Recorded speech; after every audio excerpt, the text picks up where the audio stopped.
This certainly does seem like a concession from President Viktor Yanukovych. The protest laws that were passed on the 16th of January really reignited the movement against his government, because Ukrainians started to feel that he was trying to introduce a dictatorship. They really outlawed all kinds of forms of protest and also put serious restrictions on freedom of expression. So that is a big concession. There was also the offer of an amnesty to those protesters and people involved in the movement in any way, really, who've been arrested in recent days. It should be noted that a lot of those people are not accounted for. We don't even know whether they are under arrest or have been killed somewhere, because bodies have been found. So there's a lot of concern in Ukraine about those people and about the way that the police and the authorities generally, or possibly it's not even the authorities, but thugs who've been taking people away, have been behaving. So I think that that offer of an amnesty goes some way also towards assuaging protesters' concerns, but it's conditional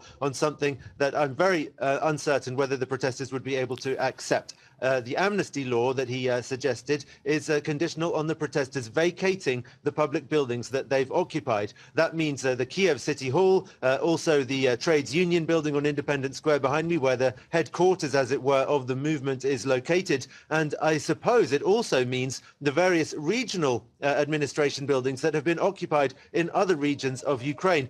It doesn't seem to me very likely that the protest movement will be able to meet that